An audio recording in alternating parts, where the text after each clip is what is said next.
Alright, so how does this magic thing work?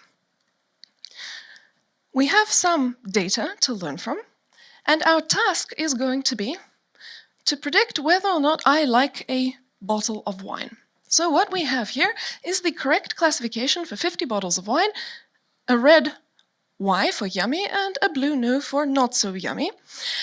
And I have the age of the wine in years and the opinion of some amateur wine critic friend of mine on the y-axis here. And the game here is to find and exploit patterns in data. So look at these data and tell me when you see a pattern that you can exploit. Something to separate the yeses from the nos. That's the game. So can you do it? You come up with a recipe that separates them? Nod when you see it. All right, I see some people who are finding it. Very nice. And now I have to own up that it's all a trick. Actually, these data, I made them up, and I made them up completely at random. So I know that there are no patterns here. And if you're finding patterns that are sort of spirally or circular, and you think you've got some story that you can base a recipe on, that's your beautiful human mind finding Elvis's face in a piece of toast. Our brains do that. We find patterns that aren't actually there, and then we think that we've got a strategy that we can exploit, and things go wrong when we try to use it. Now, machine learning can do exactly the same thing. Find patterns that are not there.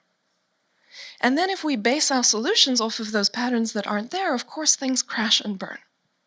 So the approach that we take to protect ourselves, and we'll talk about this a lot today, it's the same approach that we should actually get in the habit of taking with our own human intuitions.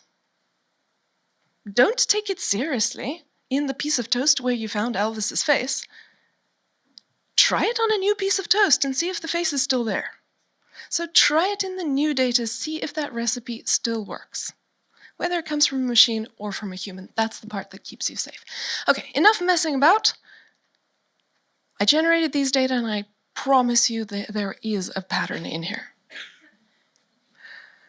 How would you exploit this pattern to help me classify new bottles of wine? Anybody?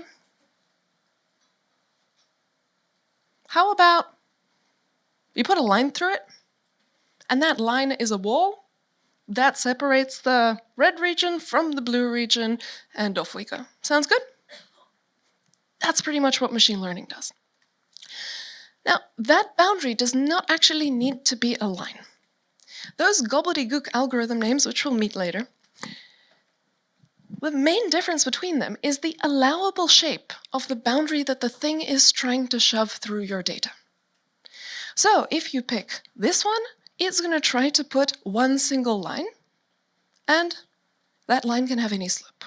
With this one, now it can use many lines, but the only slope options are thus and thus, vertical and horizontal.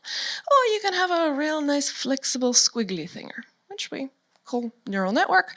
I've been trying to rename it to squiggly for a really long time, because neural network, they really have rather little to do with the brain. And once you have picked the algorithm and the allowable boundary that's represented by it, then what it's going to do is, based on where your data lie, it's going to try to find the most sensible place to put that allowable boundary. So it's going to try to contort itself to your data, subject to the sort of thing it's allowed to be. So say we pick the line, and we run it. Oh, there we go. There's our answer, and what comes out of this is what we've wanted all along, a model. Now, a model is just a fancy word for recipe here. Just a set of instructions to take inputs, turn them into outputs. And our model reads, if we're in the red region, call it red. If we're in the blue region, call it blue. Job done.